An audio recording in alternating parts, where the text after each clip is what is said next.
کوئی فرق واقع نہیں ہوتا. مسلمان اکثریت کا ملک، مسلمان اقلیت کا ملک، کیا فرق واقع ہوا؟ کوئی فرق واقع نہیں. اس لیے کہ اوپر تو نظام جو ہے وہی طاغوت کا نظام ہے، وہی سیکولر نظام ہے، وہی انٹرسٹ بیسڈ اکانومی کا جو ہے نظام ہے، وہی بے حیائی، بے پردگی اور فحاشی کا نظام ہے جو چلا آ رہا ہے، اور جس کو وہ اب social engineering programme under the United Nations organisation, social engineering, جس کے اصول کیا ہے؟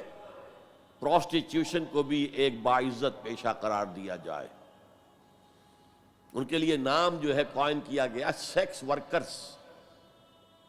ہومو سیکسولیٹی کو بھی ایک نارمل اورینٹیشن قرار دیا جائے. نارمل ہے، نارمل نہیں ہے. nobody should object to it.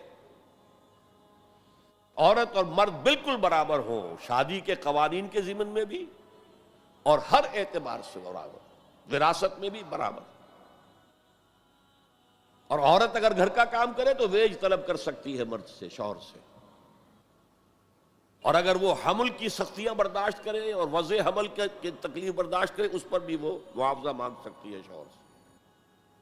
اس طرح کی چیزیں سوشل انجینئرنگ پروگرام. معاشرے کا تیا پانچا ہو گیا ان کے ہاں. فیملی لائف کے ٹکڑے ہو گئے، بکھر گئی فیملی لائف، ہے ہی نہیں. شادی کا بندھن نہیں. We are living together, that's all. We are not married. بچے بھی ہو رہے ہیں but we are not married. اس لیے کہ وہ میرج کے قوانین ایسے بنا دیے گئے ہیں کہ مرد اس کو گوارا کرنے کو تیار نہیں.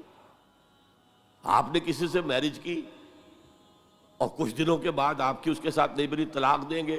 آدھی پوری پراپرٹی، پورا اپنا سرمایہ آدھا دینا پڑے گا. کون مرد اس کے لیے تیار ہو؟ خامخواہ کائے کو؟ عورت کو تو مرد کی ضرورت ہے کہ نہیں ہے؟ وہ رہے گی میرے ساتھ. We are living together, we are not married. یہ ہے جو اقبال نے بات کہی تھی، وہ 100% پوری ہو چکی ہے. تہذیب ختم ہو چکی ہے. تہذیب سنڈاس بن چکی ہے. مغربی تہذیب، تمہاری تہذیب اپنے خنجر سے آپ ہی خودکشی کرے گی. جو شاخ نازک پہ آشیانہ بنے گا ناپائیدار ہوگا. اب آپ نے سنا ہوگا بش صاحب واز کہتے ہیں شادی کرو، شادی کرو، شادی کرو. اب وہاں یہ واز کہنا پڑتا ہے شادی کرو، میرج کے کانٹیکٹ کے اندر بندھو.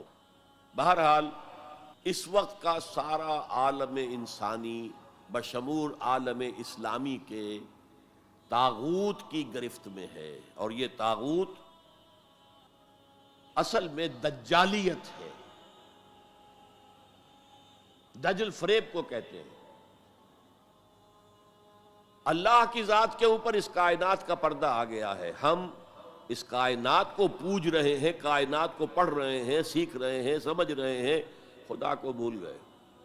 حیات اخروی پر حیات دنیاوی نے پردہ ڈال دیا ہے. دجل اصل زندگی وہ ہے، اسے بھول گئے ہیں اور اس زندگی میں مگن ہے، گم ہے. کافر کی یہ پہچان کے آفاق میں گم ہے اور مومن کی یہ پہچان کے گم اس میں ہے آفاق. یہ سارا نظام دجالیت کا نظام ہے اور پورے عالم اسلام پر یہ حاوی ہے، مسلط ہے. کوئی ایک ملک بھی اس سے بچا ہوا نہیں. اس پس منظر میں دیکھیے، اسلام ایک اصولی انقلابی دعوت ہے. بدلو اس نظام کو، بدلو اس نظام کو. یہ جتنا کام مشکل پاکستان میں اتنا ہی یہاں ہے. کیا فرق ہے؟ 57 سال ہو گئے ہمیں. جو ملک لیا تھا اسلام اسلام اسلام اسلام کی رٹ لگا کر، وہ کہاں اسلام لایا؟ مسجدیں عالی شان بنا دی ہیں، ٹھیک ہے، لیکن اس کے علاوہ کیا؟ کہاں ہے اسلام؟ کہاں اسلام کا سیاسی نظام؟ کہاں ہے اسلام کا معاشی نظام؟ کہاں ہے اسلام کا معاشرتی نظام؟ مخلوط معاشرہ ہے.